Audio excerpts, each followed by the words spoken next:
It's real breakfast hours. Eat breakfast if you up. Today's breakfast is...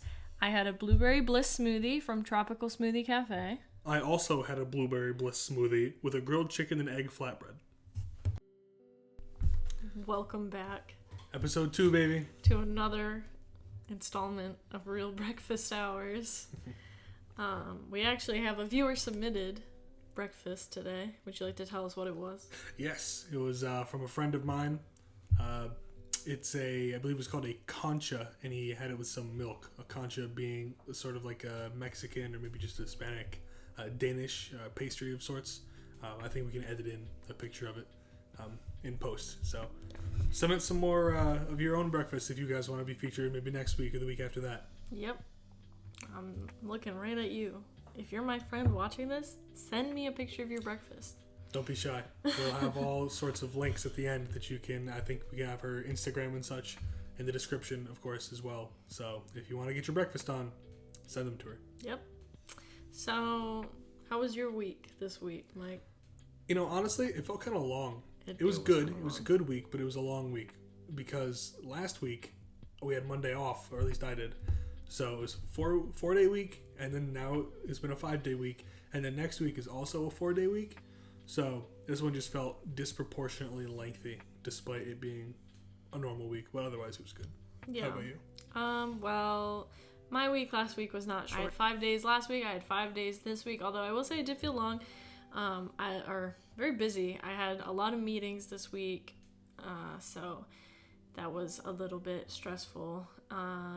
At my medical school, we're like transitioning into taking over for the different clubs and organizations, and I have roles in some of those. So there was a lot of meetings this week, so that was a little stressful for me. But I guess in a way, like that made it go a little quicker.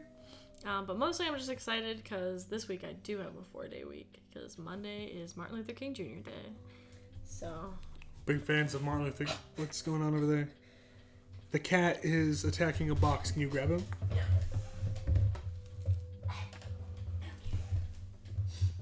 This is Ra. He's our cat. He's very handsome. He's a fine gentleman, if a little nosy and noisy sometimes. Can you speak, Ra? Well, somewhat, I guess. He made a noise there. Ra was originally Michaela's cat. He likes to climb on shoulders, as you can... Oh my goodness.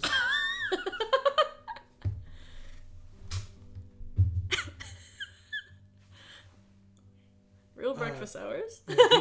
He's a good boy, but he's a little rambunctious sometimes. You mentioned meetings. Mm-hmm. We had a meeting on... It's probably from the cat. Thank you. We had a meeting on Monday at work, and I struggle to sit still a lot. I'm a bouncy person. You probably can't see now, but under the table I am bouncing my legs probably at this point.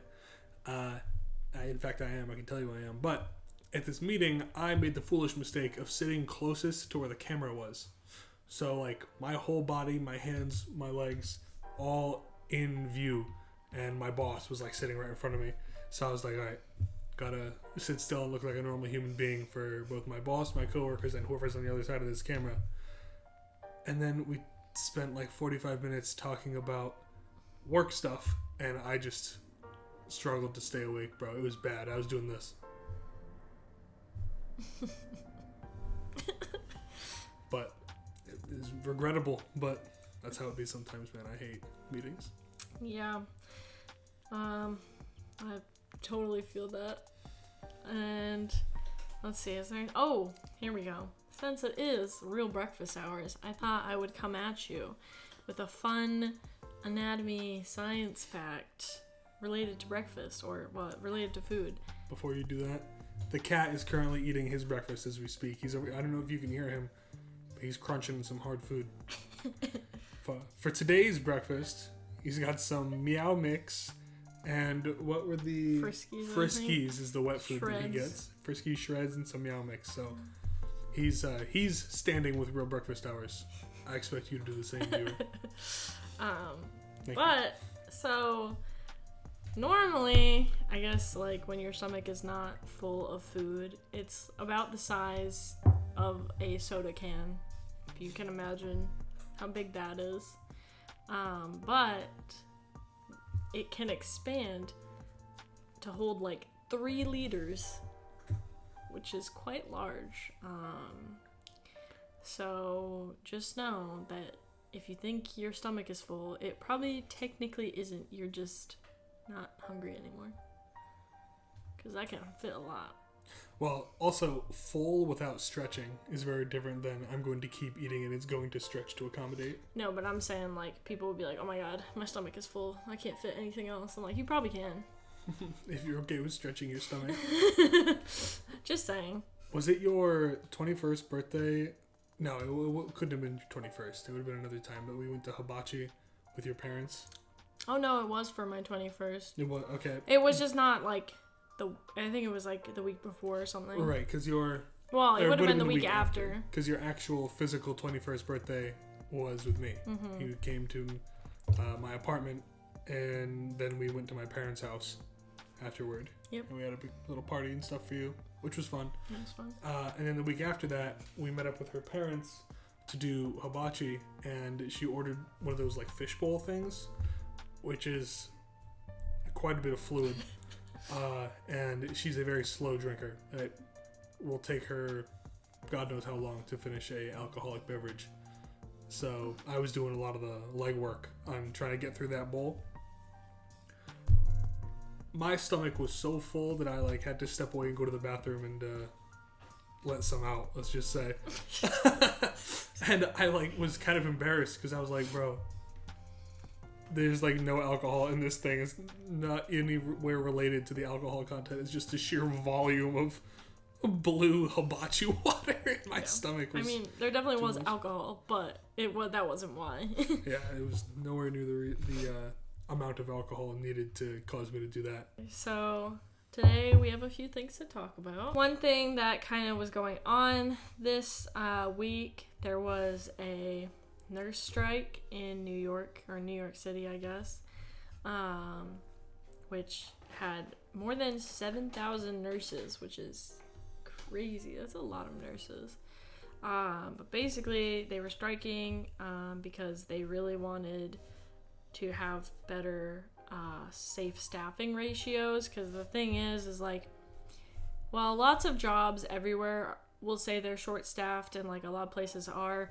But when it comes to healthcare, it's really hard when you're short-staffed because like there's always going to be patients that need to be taken care of, but also it's just not safe to have like, I don't know, 50 patients to one nurse, or that might be hyperbole. I don't know for sure what the like staffing ratios were looking like.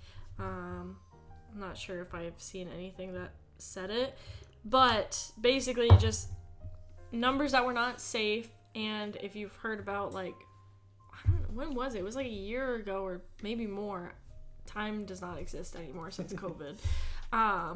But that nurse that like accidentally used like the wrong medication or the wrong dose or something, and then was like imprisoned or got sent to court. But like she was also overworked. So like when you overwork your nurses, they can't do their job as good as they should, and then you get more risk of mistakes being made, which can cost lives.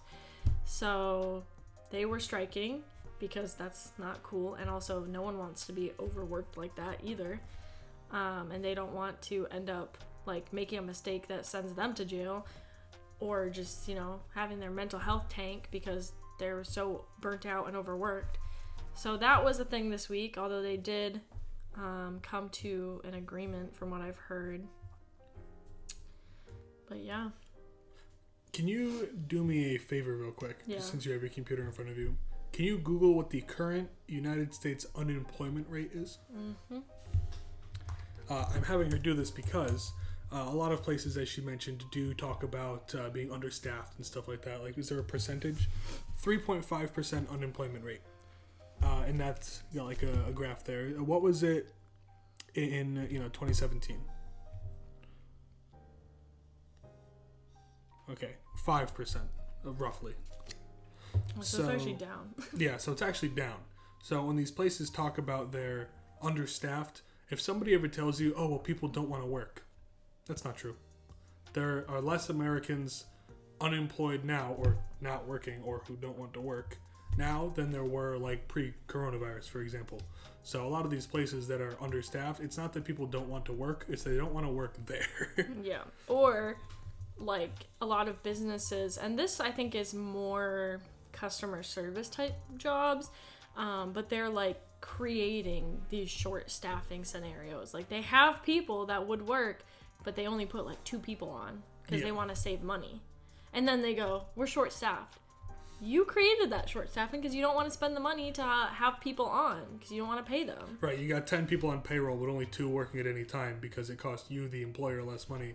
And then these people aren't full time. They're getting like 38 hours or something like that.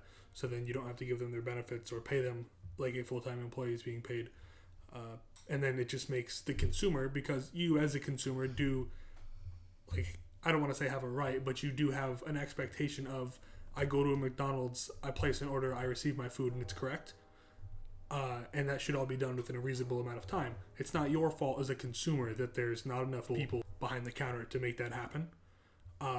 But it's also not the worker's fault that their boss or, you know, the company, whoever's making these decisions, is putting them in that situation.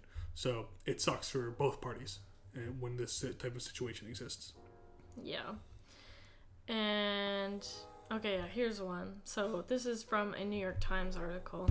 But one of the nurses, I guess she was a night nurse, Kelly DePalma, so it goes, I feel like you're doing the basic that you need to get done for the patients. And she said that 15 patients were typically handed off to her when she arrived at work. The medication is ordered, you give them that, but you don't have time to do much else. You're just kind of treading water to get through the night. Because if you think about it, like, you have to go through and give medications or make sure everyone's, like, doing good, and then by the time you've gone through all the patients that you were just assigned, like, it's time to do it again. Because there's just too many, and it's not supposed to be like that.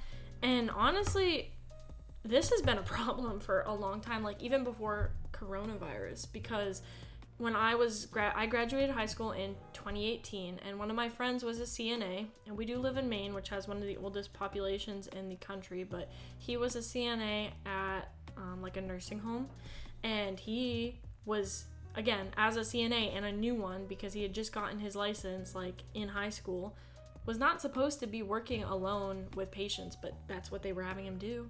Like, he was having to do things by himself that he should not have, and he was getting stuck with so many patients at a time, that more than he should have, because there's just been these healthcare shortages basically for a while.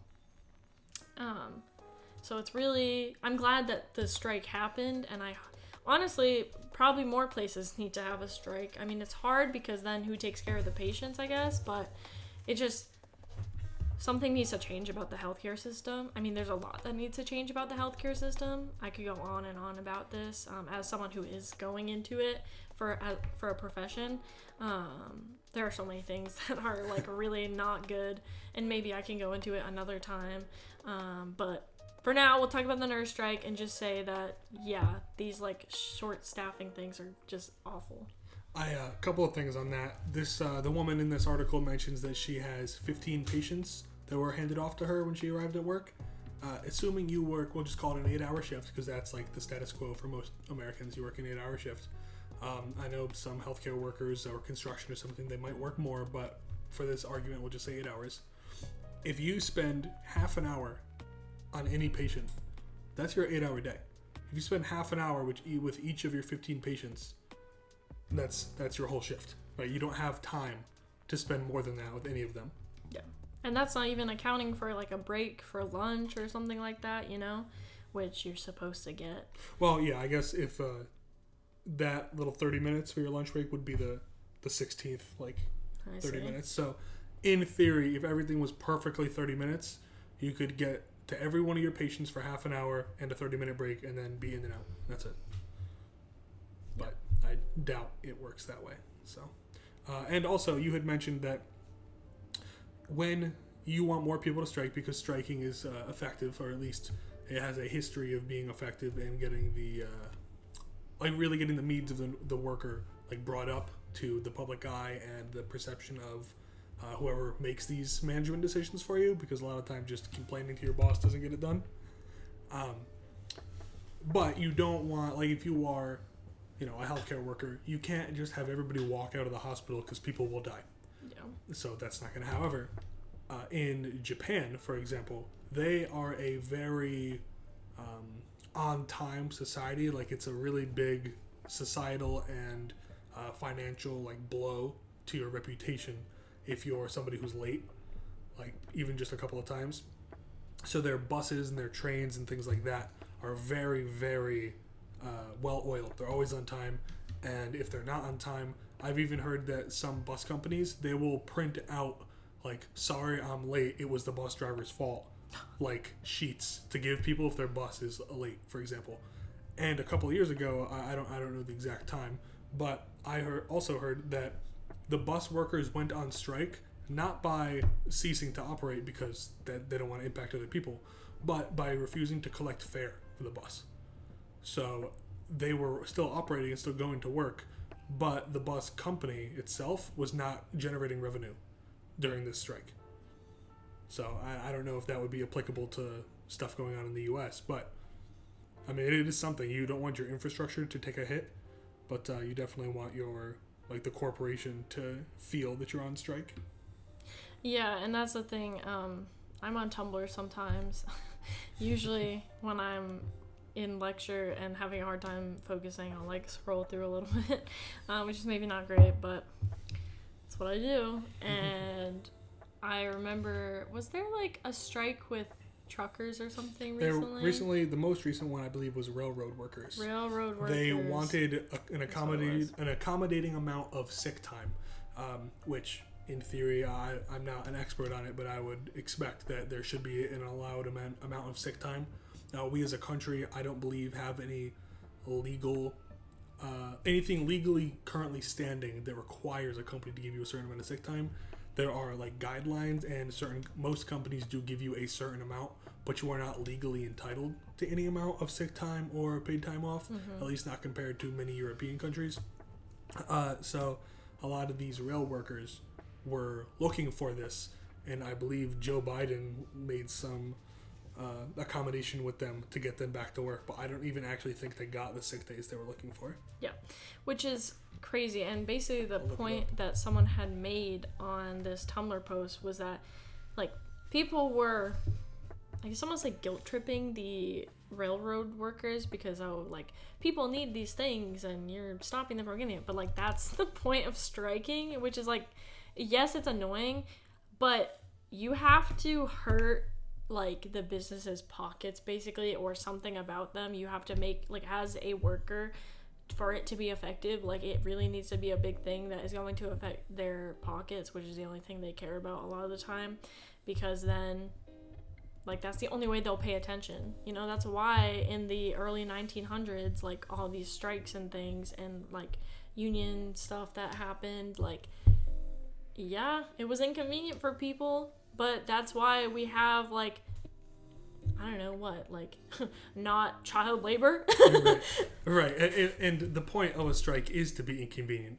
Imagine if, like, your dad or somebody, whoever, like, drives, has the car keys, is upset, and they're like, no, I'm not driving you anywhere until we figure this out. That's really inconvenient, but that's going to make you figure out whatever the problem is, unless you want to walk. But I doubt that, so you better go discuss. Yeah. Right? And that's, like, the whole point of a strike. And I looked up the rail worker thing. This is from NPR. It looks like that rail workers were looking for a couple of different things, like a pay raise, healthcare changes, and 7 paid sick days. This was going on for months, or like a good portion of time. Actually, 3 years of negotiation, the NPR says. Mm-hmm. It looks like President Biden, quote, President Biden instead signed into law a measure that imposes the contract agreement brokered by his administration back in September. A deal that gives workers a 24% raise over 5 years, caps on healthcare premiums, and 1 additional day off, but no paid sick days. So they got what looks like some of the stuff they were asking for, but not the sick days for one reason or another. It's just ridiculous to me. I mean, people are going to get sick. It's just what happens. Like, everyone gets sick from time to time, and especially we just had COVID. Like, is that not ridiculous that you're not gonna have paid sick days for people when we just are coming out of a pandemic?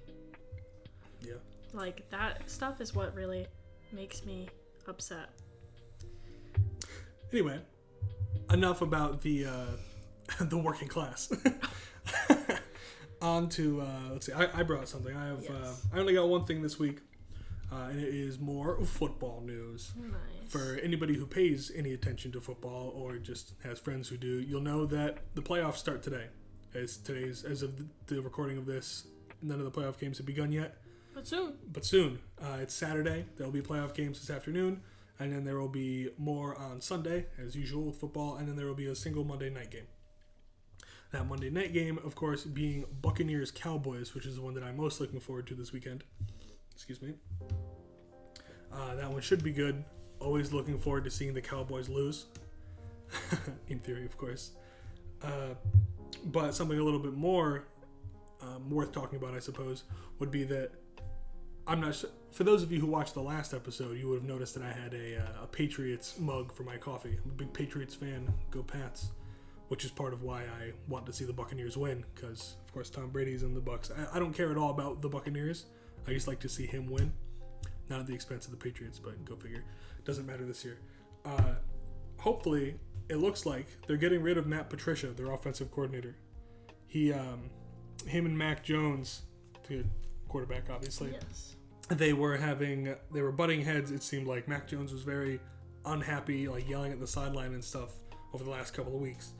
And when your quarterback's unhappy and your offense is uncoordinated because you're not getting along with your coordinator, you lose games, which is what happened to the Pats in the last couple of weeks. If we just won that last game, now we would have been in the playoffs, but the Bills are very good and all that DeMar Hamlin stuff or whatever. So it's fine. It's in the past. But hopefully next year we'll do a little better, because it looks like Matt Patricia might be out. But if you want to hear something a little spicy, Michaela. Oh, I love spice. She loves gossip, tea, all of it. Yep. I also read yesterday when I get bored at work, or if I am like doing something, but I can use my phone or the computer or whatever. The computer that I have at my desk has like Bing or whatever as its default search engine, but when you open it, it's got like MSN up and all those little advertisements and little like news bites. And one of them was Mac Jones goes behind Bill Belichick's back or something like that. And I was like, ooh, definitely have to click on that one. And it looks like Mac Jones was allegedly like talking with other like players or coaching staff and stuff like that, and lamenting the woes of the offense, but like wasn't talking to Bill about it. So hopefully that's not a big deal. Hopefully that blows over. I certainly don't want to see Mac Jones like come under fire or anything for that. But it is a little.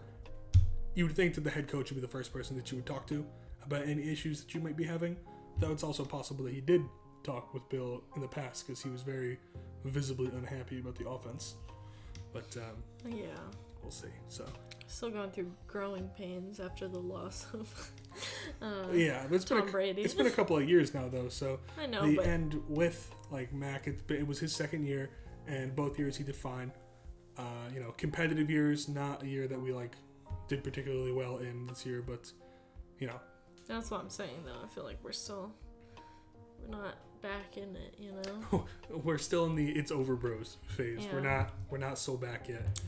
So that's a little bit disappointing. If you really want to talk about disappointing, at least we're not Bears fans. Yeah.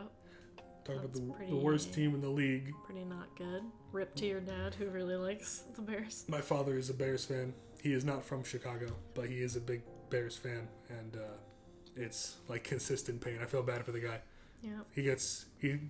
He's got his jersey. He's got his like Bears, mug or whatever that he might be drinking out of that day, and it's just another disappointment every Sunday. Yeah.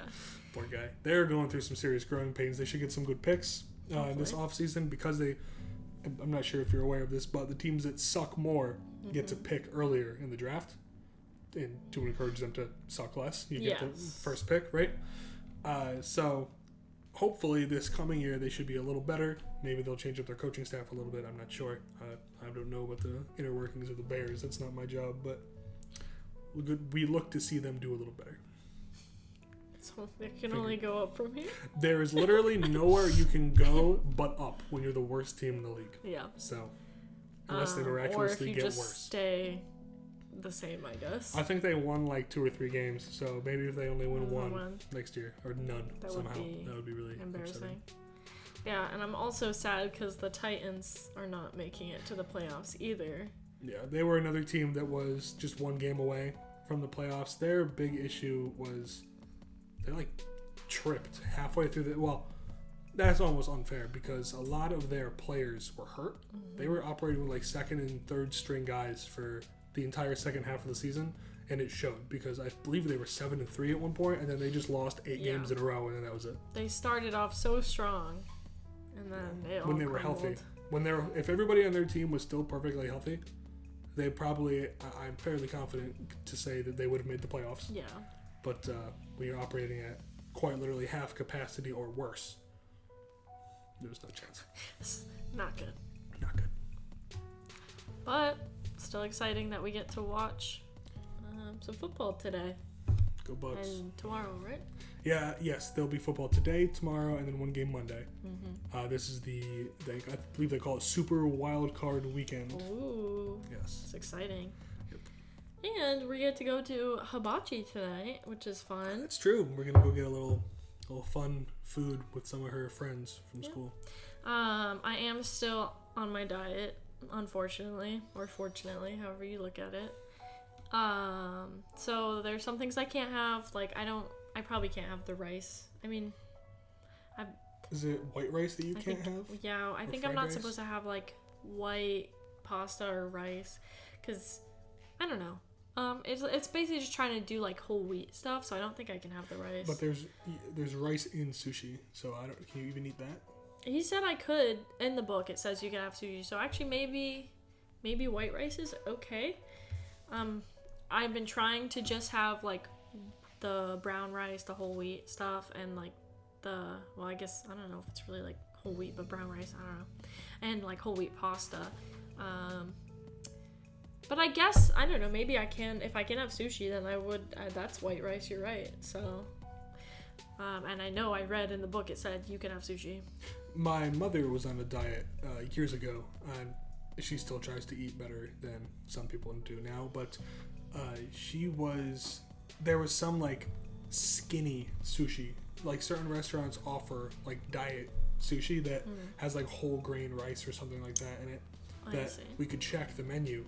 They might have. I don't think I've ever seen that on their thing, but it's okay. I mean, I'm probably just gonna get like eel sushi or something like that. Eel sushi's and so good. They have swordfish, which is really good and healthy. So that's gonna be what I get, and I'll definitely give you my noodles. Maybe I will keep some of the rice for myself. I'm not sure, but I might do the actual hibachi, but I might want sushi. I'm probably gonna get some sake.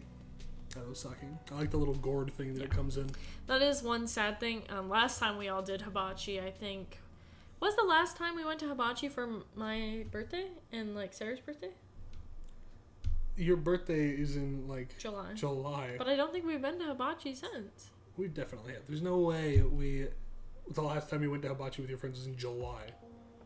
Well, maybe not then.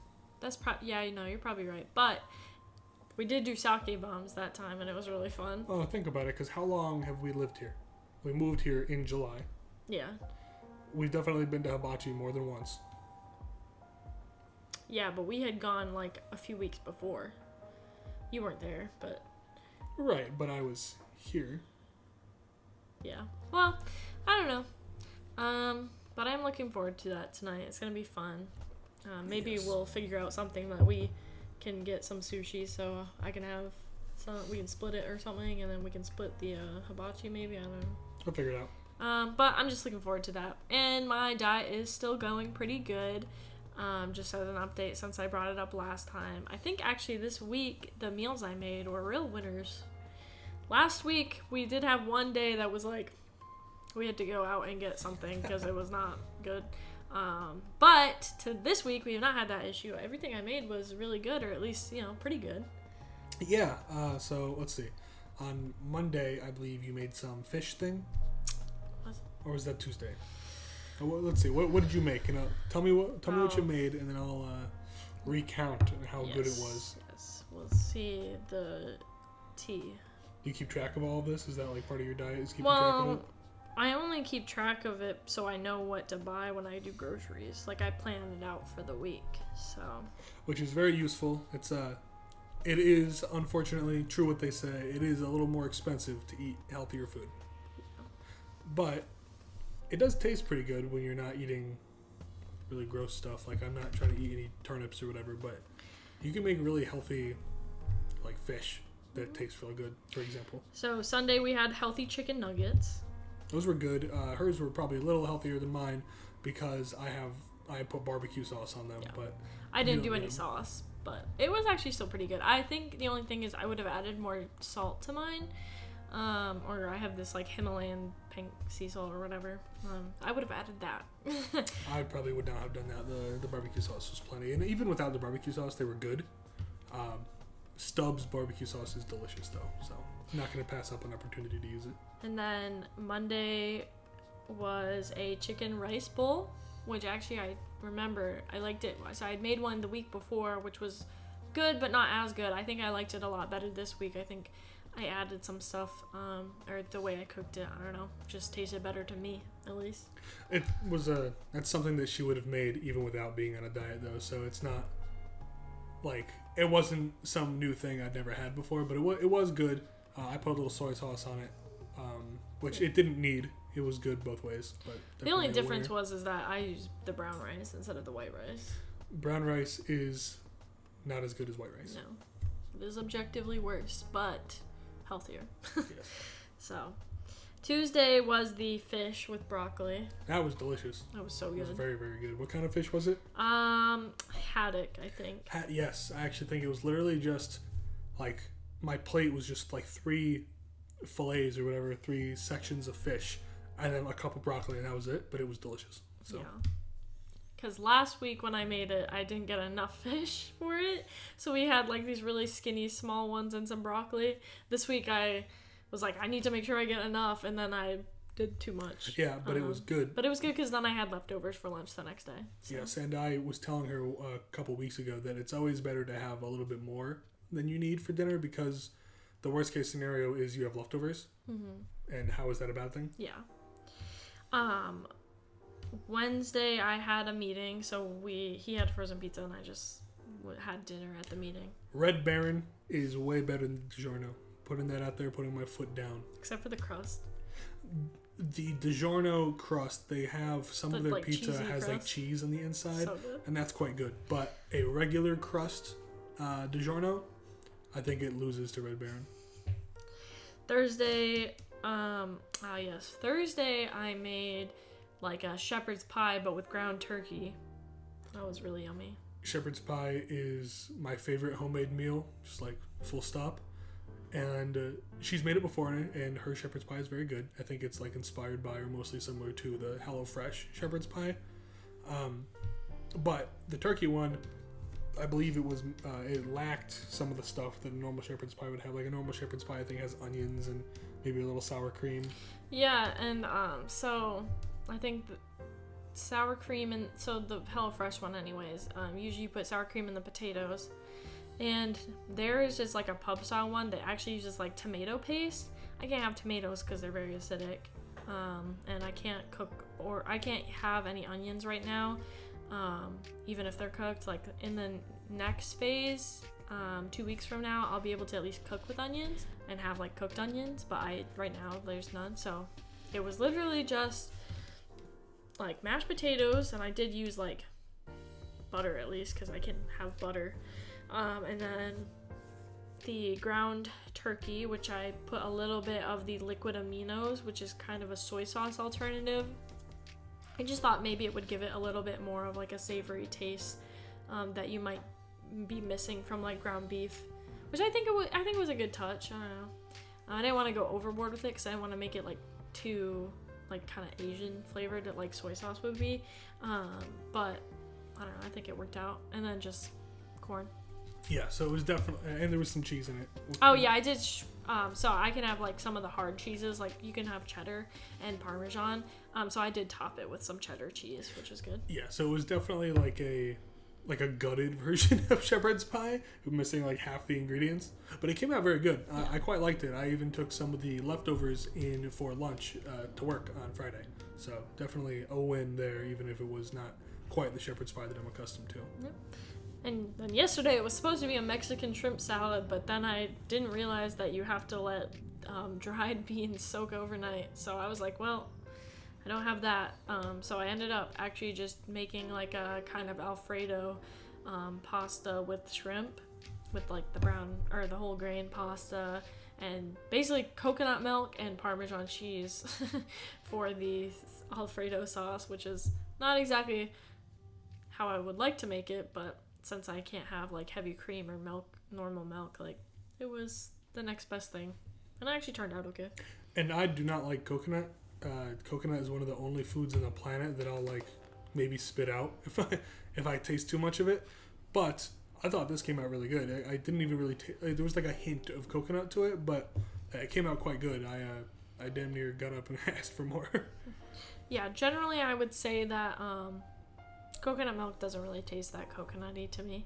You can sometimes get like a hint, but it's not the same as like, I don't know, those like chocolate bars that have like coconut flakes in them. It's not really the same coconut flavor. I male ate my partner male sandwich and ruined his day. That sounds like us. Let's do that one. Okay.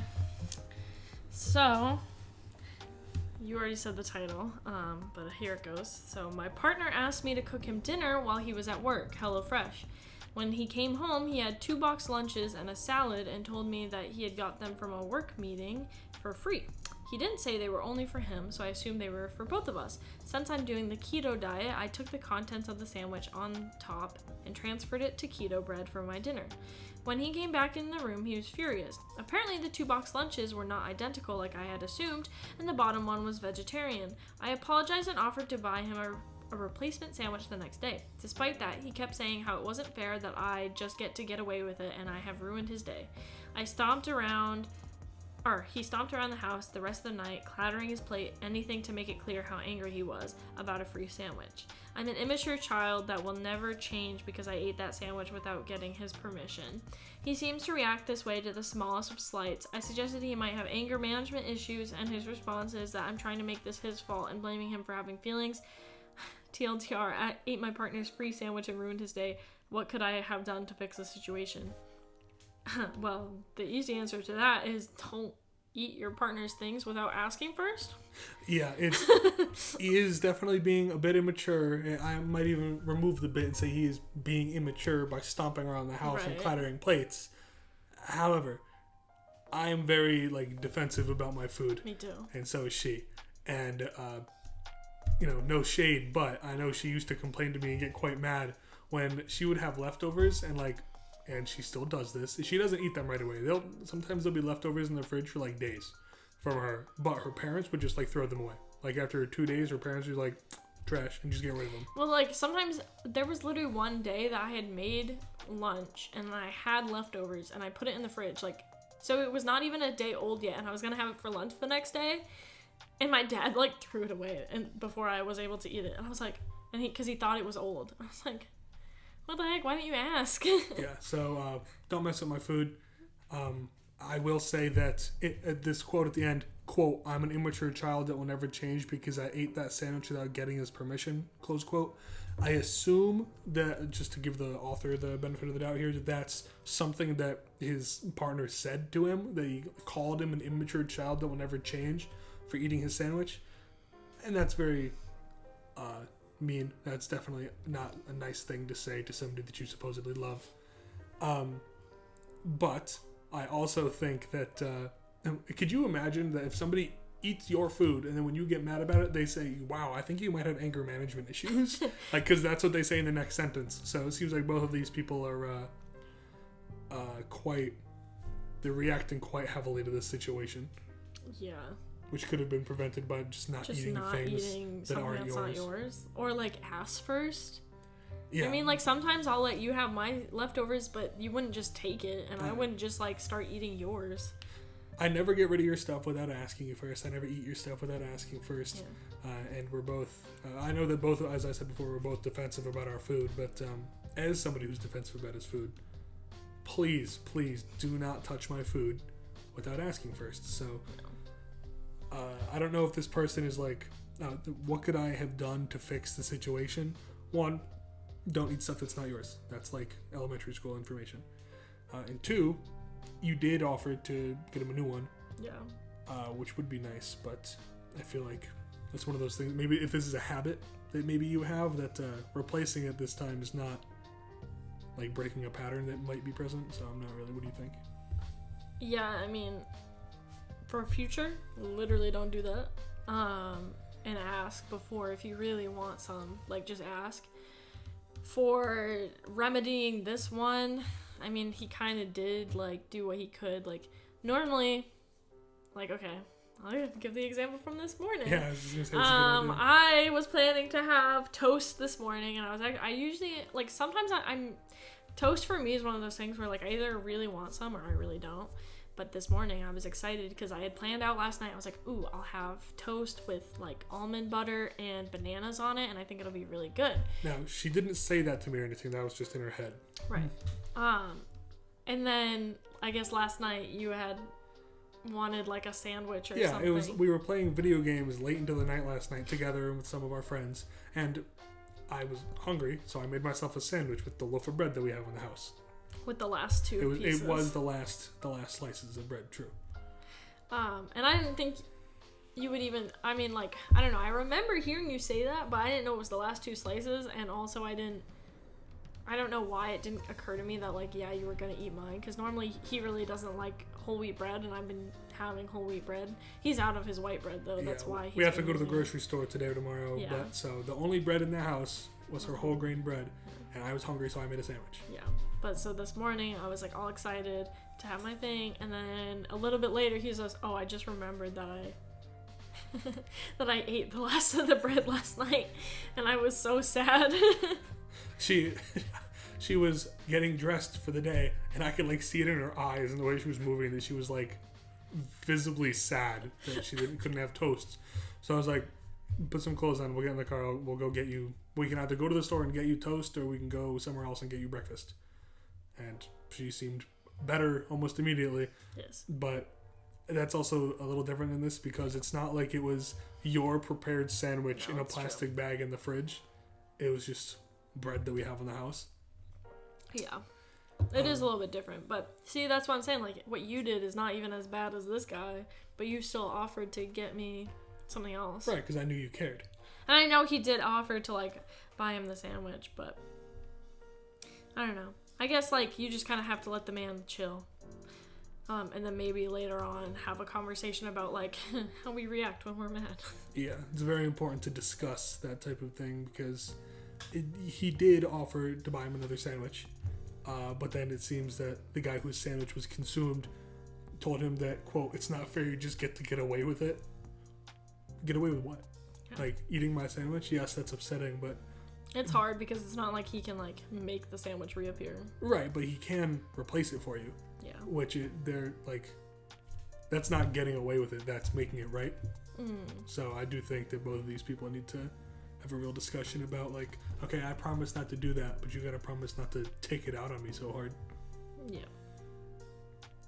Got one more in you? Yeah. I mean, I'll do as many as we want. I, 30 female, think my partner, 33 male, is psychologically abusive. We've been together for 4 years, and over the span of 2 years, I've noticed his behavior change. He was very warm, kind, generous, and generally a lovely person to be around. However, over the past 2 years, I've noticed that things have been slowly changing. He's become quite critical and disrespectful of me. For example, he compares me to my friends and references how they're in senior and technical jobs, whereas I'm in a more administrative position. He'll comment about how intelligent they are and how I'm sort of the odd one out. I hear comments from him on a daily basis that are like small jabs at my intellect, looks, attention span, interests, etc. I've told him to don't stop making these comments, but he's like, "I'm just joking," or will forget that I told him to stop. When we're fighting, the remarks are often much more intense and crueler. For example, he said that he's had to change his standards for a partner to accommodate me, that I'm not right for him now, but after I continue to work on my faults, that I'll be perfect for him in like 5 to 10 years, and how I have to earn his love. Sheesh. Moreover, when we do fight, it's hard to get to a resolution. We end up talking for hours in circles, and he ends up bringing up other shortfalls I have that are many times unrelated to the topic we are fighting about. If I defend myself, he'll often say I'm playing the victim and can't see the situation clearly. He's also incredibly logical and very good at arguing, so I find myself confused and many times utterly lost in the conversation, so I end up contradicting myself or feeling very puzzled and don't know how to respond. Because I'm so exhausted and confused, I end up going quiet and just listen to him. I typically respond with, yes, I agree, or you're right, because I'm just so tired in these moments. He'll be like, well, why don't you speak up? Or do you really agree with me, or are you just saying yes? And I usually just respond in the affirmative, because if I disagree, that doesn't help the fight and ends up extending everything because he wants to talk about how I could possibly feel different to him. When the fights get really bad, I usually just want to go and take some time away because I feel so overwhelmed. His response to this is usually that I give up, that I'm always taking the easy route in life, don't have the fight in me, and am not resilient. I just feel like I'm always on the receiving end of criticism, which revolves around me having to change. I do have a tendency to forget and be a little spacey, which has gotten worse over time. It's interesting because I'm not this way with others, and I wonder if I'm becoming this way because I get lectured so often. I just never thought I was this way before, and I would just feel like I should have a work in progress sign around my neck. I guess this gets back to me asking whether this is a psychologically abusive situation or if I'm just being too sensitive. Any help is appreciated. Ouch. Yikes. I mean, the help is you need to leave him. Or at least go to couples counseling. No. This is like so many red flags, and this is like, okay. What I hate about men, and it's gonna be a general statement, is you'll be upset and they'll be like, you need to be logical about this. It's like, oh my god. Men who fall back on being extremely logical when it comes to arguments is like a really big red flag, because they will not have like good faith arguments with you. They're just so focused on like being right that like they are not going to listen to you about it. And to them, if they can just like out logic you or out calm you, then they've won.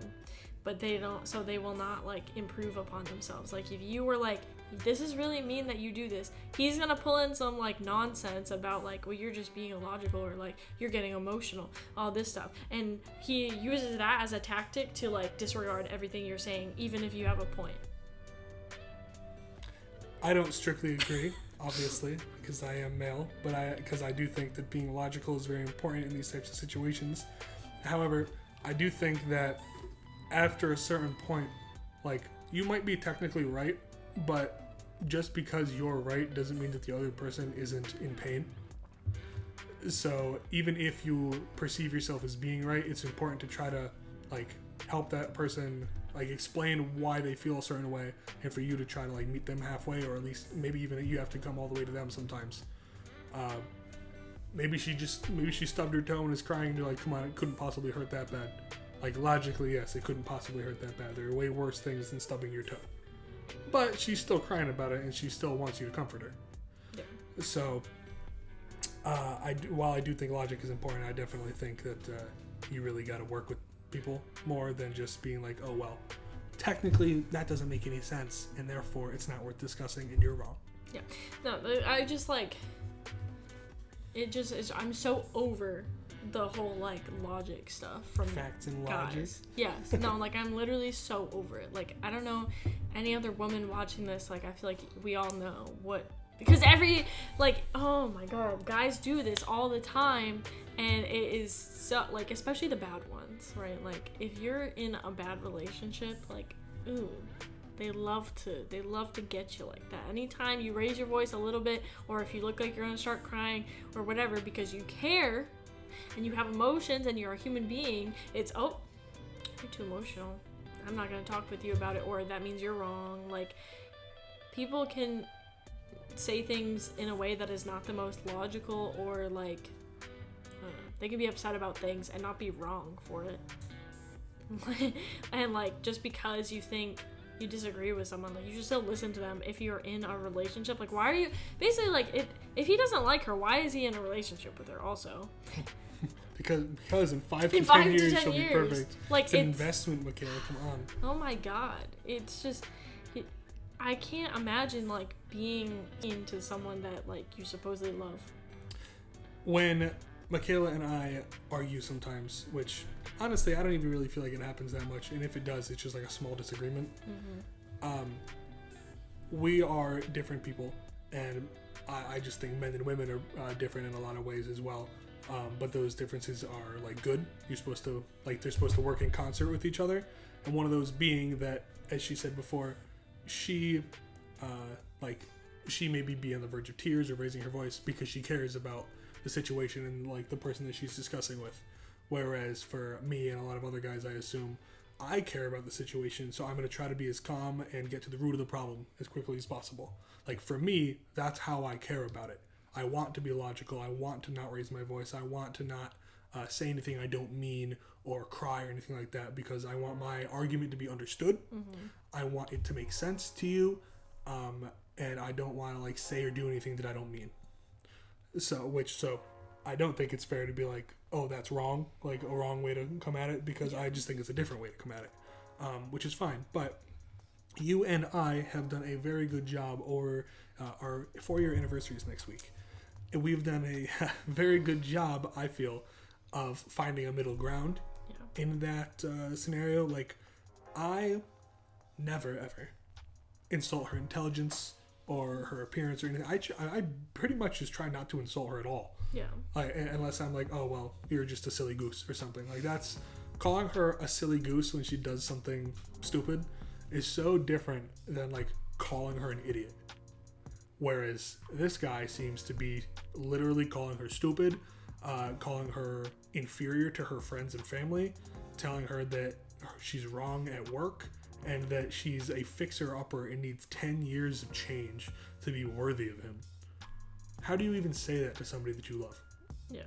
Like, how can you not see what that's doing to them? And like, what do you do? Like, how are you on this high of a horse that she needs 5 to 10 years to be on your level or whatever, worthy of you? Like, I would bet money that this guy is like not, like, he thinks he's all that in a bag of chips, but he's probably not. I am actually interested. I wonder what he does. Like, is he some CEO rich guy that like really is like above her financially and stuff like that, or is he just some manager at a KFC or something that, I don't know. I don't know anything about him, so I'm not gonna like tear down his finances or whatever, but just going off of what's being said here, it's very clear that he does not treat her with respect. And respect is like the most important thing you can do in a relationship. I almost would argue that respect is as important, if not more in some scenarios, than just loving them. Because you can love somebody very deeply and very irrationally. But if they don't respect you, then it doesn't matter how much you love them, because like they're not kind to you. Yeah. They can claim to love you, and in their own mind and in their own heart they really do. But if they're just cruel to you and don't respect you, then you should leave. Yeah. And I feel like that's what happens in a lot in like those, like, because you have these like those like intense relationships where people like they love each other, but then they like treat each other horribly, or they like abuse each other and stuff. Like, so yeah, you can love a person, but if you don't treat them well, or I guess if you don't respect them, then it's just not a good relationship to be in. Like, you need to get out. Right. And same, like, I don't like the fact that he says he's had to change his standards for a partner to accommodate her. Like, why did you start dating her then? Is it her looks that you have to accommodate? Is it her intelligence? Is it her, well, obviously he thinks she's not very smart, but like, what part of her as a partner have you had to change your standards? And if so, like, why not just leave? And then they've been together for 4 years. I wonder if, because it says this has only occurred in the most recent 2 years. Yeah. I wonder if he has undergone some change in those 2 years. Maybe he, not to give him, again, too much credit, but what if he's, like, been in the gym really aggressively for 2 years and she, like, hasn't, and now she's overweight, and he's like, well, I don't find you attractive anymore because, like, I'm better, which doesn't seem like that's the case because it's not mentioned here. Yeah. But like you would, even if that were true, that you now like are no longer physically attracted to your partner, and you're like, I think, you can say that to them in a nice way. If I suddenly just started eating Twinkies like religiously and gained 100 pounds, she could say to me, Mike, I think you need to lose weight. I love you very much, but it's it's impacting my like attraction to you. I have to plug my computer in, but you can keep talking. That's all right. But while she's getting a cord for the computer. But my point is, you can suggest and request, I suppose, for lack of a better word, change in your partner without it being in a cruel, unfair, loveless way. You don't have to disrespect somebody to suggest that they improve themselves. Yep. But leave him, honey. And could you imagine telling somebody that you've been with for 4 years that they need to change for 10 for you guys to really be on the same page? Yeah. And also the fact that, like, the stuff with the fights, too, is just, like, he calls it giving up, that she just starts agreeing with him and that she wants to, like, leave the situation. But if you're, like, attacking your partner or whoever you're fighting with, like, yeah, they're not gonna want to stay there, and like no one wants to just get yelled at or criticized without any like solution, like what do you want her to do, just sit there and take it, or like argue with you more and make it worse? You're right. It's not supposed to be I don't know who said this the first time, it certainly wasn't me, but you're not supposed to be you versus them, it's us versus the problem. And I honestly do agree that leaving the room during an argument is childish, and that's not how you solve an argument.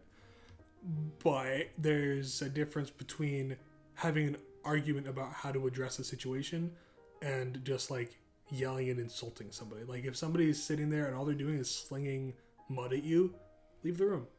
That's so different than I want to do this. Well, I don't. Oh yeah, well I'm gonna leave the room. Like right. Like if you're both making an effort or like being respectful and having a disagreement and someone leaves the room, then it's immature. But if the other person is already like being immature by insulting you during the argument and stuff, then it's not really immature to leave. Right, because at that point you're just like protecting yourself. They've already exited the good faith argument by doing those things to you.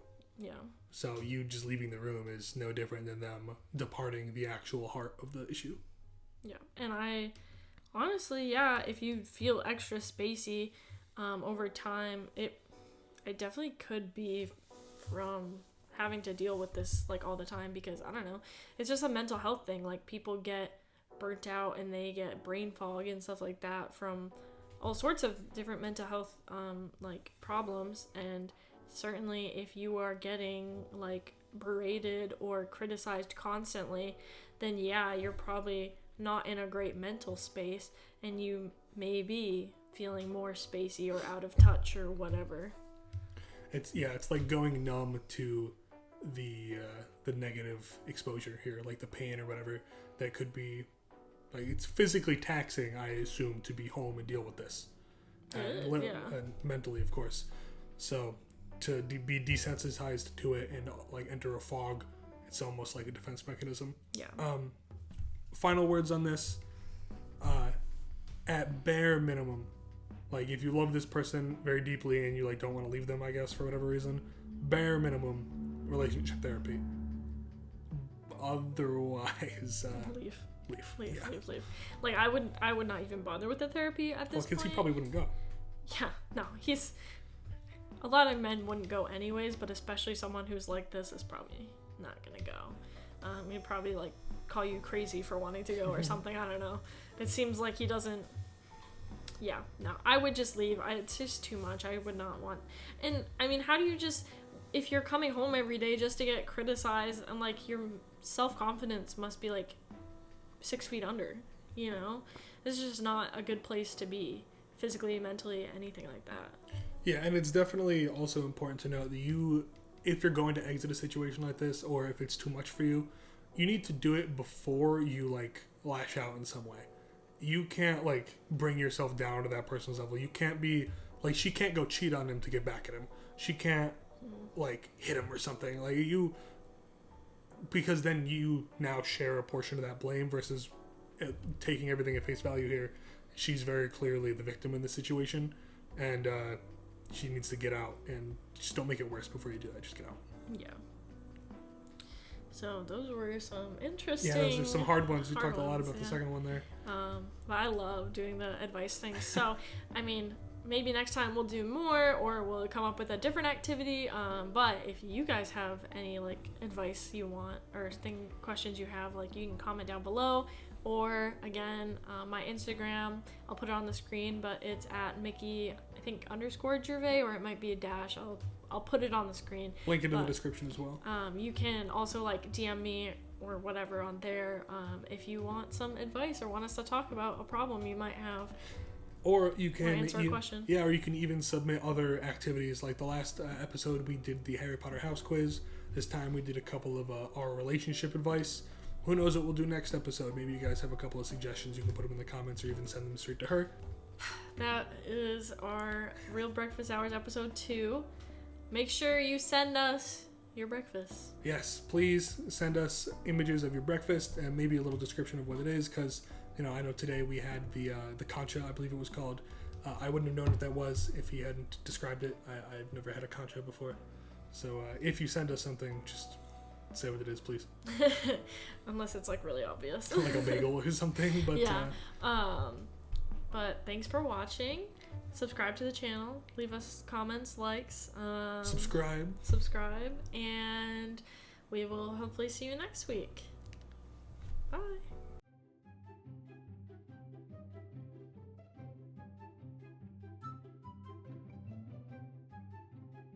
Mm-hmm. Yeah, go ahead. Pull it up. Okay. Jamie, pull that up. So I'm gonna do... Those apes, man. They're huge. What? It's my very best Joe Jogan impression.